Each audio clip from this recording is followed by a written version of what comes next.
Is it Taru? Cuban bread. Cuban bread. Cuban bread. Cuban bread. Cuban bread. Oh, it says how to make cubanos with homemade Cuban bread. Now you might be thinking, Josh, we don't need a whole video just for a sandwich. Whoa, whoa, whoa, just a sandwich? This is a cultural work of art. But also, yeah, we do. Is this guy obsessed with sandwiches? Oh my god, Cuban sandwich. Oh, una medianoche. Dame una Cuban sandwich. Dame Cuban sandwich. Yum, yum, yum. Okay, so we've made it to the humble Cubano. Now, a lot of people have requested this. Obviously, a lot of you guys know it from the movie Chef, one of my favorite movies of all time. There's a lot of specifics that make this sandwich special. It's not just the sandwich. Putting on the fucking butter on the motherfucking bread. Whole lot of stuff that goes into making it, and it's really kind of supposed to have a specific outcome. Baby! People play with. And all the purists that are watching this are probably going to take a fat dump on me because they're like, oh, you did this wrong. And I just don't care because to me, this tasted very close to what is correct and it was very delicious. And I sort of made it my way, but with respect to the culture. So with that said, let's make this, shall we? First thing we need to talk about is our mojo pork. You need a big, thick, 3 to 4 pound boneless pork shoulder. Except for the fact that I didn't look at the sign and it was misleading and it actually was not boneless and I had to debone it myself. Yeah, don't do that. Now to a blender, you're gonna add 2 peeled shallots, 2 heads worth of garlic cloves, it's like 15 cloves, the zest of 2 oranges and the zest of 3 limes, 2 tablespoons of fresh oregano leaves, half a bunch of fresh mint leaves, 1 tablespoon or 5 grams of fresh ground cumin, 2 whole serrano chilies, 1 cup or 240 milliliters of olive oil, 1.5 tablespoons or 26 grams of kosher salt, and lastly 1 cup or 240 milliliters each of lime juice and orange juice, so 2 cups. Put a lid on your spinny cutty thing and blend it on high speed until completely smooth and nice looking like this. Now this is your mojo marinade. Separate out 1 What the fuck? What's going on? Cup and place it in the fridge. You can use that for lots of stuff, and we're also going to use it for the sandwich later. Now, the rest of your mojo, you're going to pour over your pork into a plastic bag, seal it nicely, and let it marinate in the fridge overnight. Make sure that there's no leaks, or you're going to have a bad time. Let's talk Cuban bread. Finding the good stuff can be rather hard, so we're gonna make our own. Start off by mixing 1 1/4 cup or 295 milliliters of warm water around 100 degrees Fahrenheit with 1 tablespoon or 10 grams of active dry yeast. Give it a little mixy and let that sit for about 8 minutes. While that's sitting, you're gonna mix together 3.5 cups or 500 grams of bread flour, along with 1 tablespoon or 13 grams of granulated sugar and 2 teaspoons or 5 grams of fine sea salt. Whisk that together until thoroughly combined. Begin mixing on medium-low speed in a stand mixer. Add in your warm yeast mixture and let that stir and knead until everything's thoroughly combined and continue to mix for about 3 to 5 minutes or until it begins to turn smooth. Then add 2.5 tablespoons or 30 grams of solidified lard. Yes, specifically lard. I was just about to say, hey yo, where's the fucking lard? Hey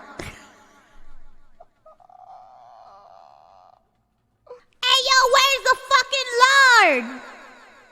Just do it, don't be a widow baby. And then mix on low speed for solidified lard. Yes, specifically lard. Just do it. Add 2.5 tablespoons or 30 grams of solidified lard. Yes. Look how little he put. What the fuck? Specifically lard. Just do it, don't be a widow baby. And then mix on low speed for about a minute until combined and nice and smooth. Oil up a medium-sized bowl. Shape your dough into a ball and place it into your bowl.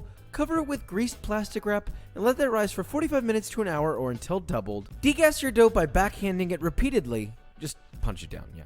Dump it out onto a lightly floured work surface and divide it into 2 even pieces. Cover your dough with a damp towel and let it rest for about 10 minutes just to relax. A little sleepy sleep. Now take one of your segments of dough and flatten it out so you get roughly a 1/2 inch thick rectangle. And then starting from the bottom closest to you, you're going to tightly roll it up from the bottom all the way up to the top, doing your best to close the seams on the bottom and on the sides, and then carefully begin rolling it out while applying pressure outward to sort of taper the ends. Now one thing about tension is you can rub your fingers along the length of the dough while also keeping contact with your board, help tighten it up a little bit. Place a finished log onto a parchment-lined baking sheet, repeat with the second log, and place on the same baking sheet at least 4 to 5 inches apart. Cover that baking sheet with another baking sheet and let that proof for about 30 minutes at room temperature. To bake these, lightly spray them with water, and then using a razor blade, score a shallow seam along the entire length of the dough. Place it in an oven that's been preheated to 400 degrees Fahrenheit, and underneath that, you're going to add a small pan of boiling water. Make sure to spray the inside of the oven just a little bit. We're generating steam here. Close the oven and let that steam for 8 to 10 minutes. Reduce the heat to 3 375, remove your steaming pan, and let it bake for another 20 to 22 minutes. Or until you pull out 2 thick,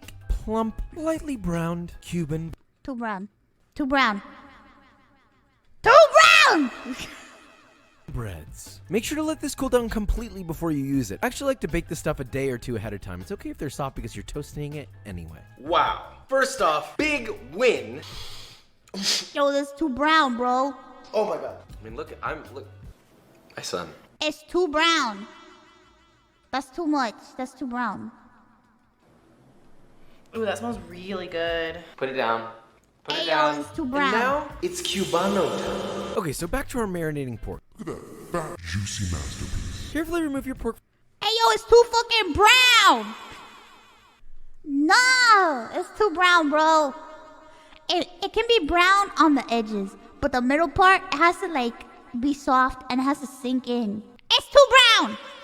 From the marinade, place it into a 7-quart Dutch oven, and then pour in all the marinade into the same pot with the pork. It should come up around halfway, and if it doesn't, you can always add a little bit of chicken stock to bring it there. Then just take that pot, place it into an oven set to 400 degrees Fahrenheit for 10 minutes, then immediately reduce the temperature to 350 and let it cook, turning occasionally to make sure all sides get brown for 3 to 3.5 hours, and you'll end up with this beautifully brown, juicy, incredibly tender piece of meat. Let that cool a little bit. In the bottom of the pot, you have all that mojo that's separated from the fat. I'll admit, it looks a little bit like diarrhea, but it's caramelized, almost comfy in the fat. Take all those solids out, pulling out as little fat as possible, place them into a bowl, and you've got this sort of like caramelized mojo sauce, which we'll use in a second. And once your meat is cool enough to handle, or you have asbestos hands like I do, or well, maybe not, shred it apart so that you burn your hands a little bit because you thought it was cool, but it's actually not. Once all your meat is shredded, toss it together with all that caramelized mojo, season it to taste with salt, and there is your pulled pork. Now we're ready to assemble our sandwiches. Now before we assemble, let's talk about our condiments. First thing, dill I just pickle. also have to remind you guys that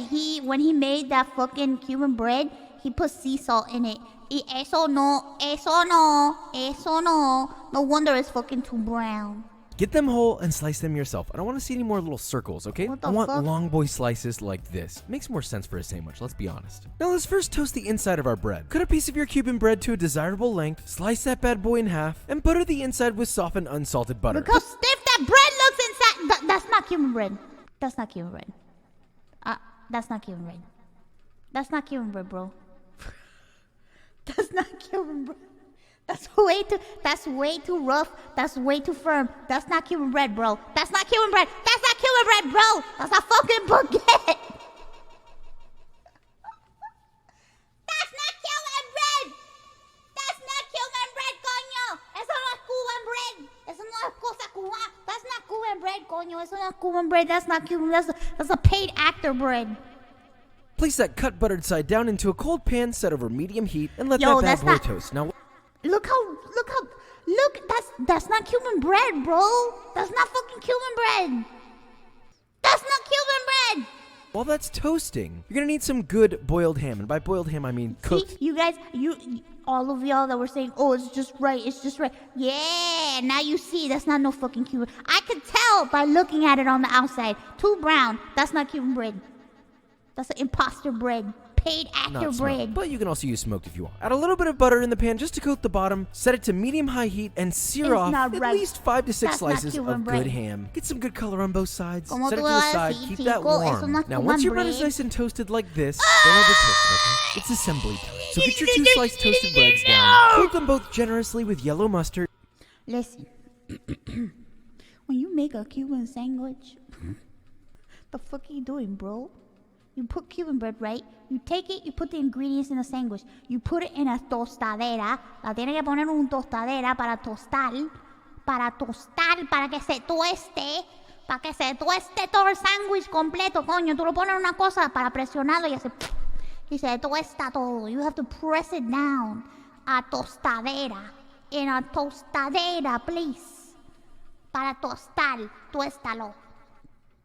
On the bottom slice, shingle on your pickles appropriately, followed by your seared off ham, your roasted pork shoulder, and topped with a generous amount of Swiss cheese. Now look, I like to get a little bit of color on my cheese. You can totally torch it just to get that melting process done, get some caramelization, and then top with the top of the bread. Bro, if you put that in a tostadera, you don't need to toast the fucking cheese. Now look, this is the final and most important piece. With more softened unsalted butter, generously coat both the bottom and the top of your bread. I know this seems weird. Place it into a cold pan, set that over medium heat, and then place a preheated heavy cast iron pan on. What is happening? What the fuck is going on? What is going on? What's going on? You telling me you don't have a fucking toaster thingy? You don't have a toasty thing? Ah! What's happening? Top of it. Emphasis on preheating the cast iron pan. Make sure that it's relatively hot, not ripping hot, but hot. And then just let that press and toast. And with the bottom's nice and golden, flip it, place the pan back on, and continue to press and sear. Obviously, you can do this in a panini press or a plancha. I didn't have one, so this is the way you do it without one. Next thing you know, boom, pop, you pull this thin, lean, mean Cuban sando out of the pan, and look, it's just so beautiful. And that is a Cuban sandwich. But of course, we've got to taste it. Now This feels like a Cubano to me. I'm pretty darn proud of it. First, the sound. This is plancha'd to perfection. You catch that?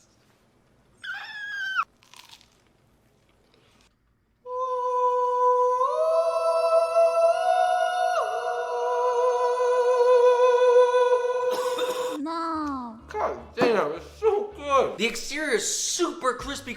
Listen, it's okay for the exterior to be crispy, crunchy. Because you put it in la tostadora. You put it in the toasty thingy. In la plancha. You put it in to toast, right? But the inside bread, it gotta be soft. It's gotta be soft. You gotta have a soft Cuban sandwich bread. It's a not a fucking crouton. Crunchy, but then the inside's nice and soft. You have that fatty, melt in your mouth pork, the seared ham. It's salty, it's pickly, it's mustardy, and you've got the Swiss cheese on top to bring it all together. You know, some might say, Josh, all that effort for a sandwich? Yes, you will not have a better sandwich in your life. But do you want to know what else won't have a better sandwich in its life? That doesn't make sense. B-roll. Don't like it like that.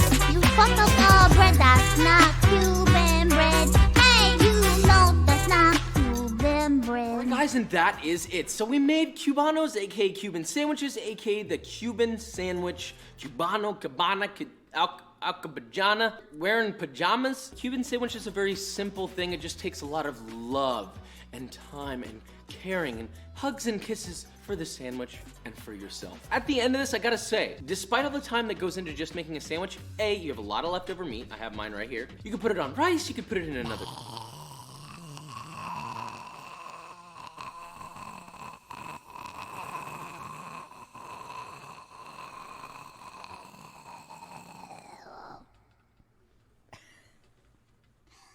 That wasn't Cuban bread.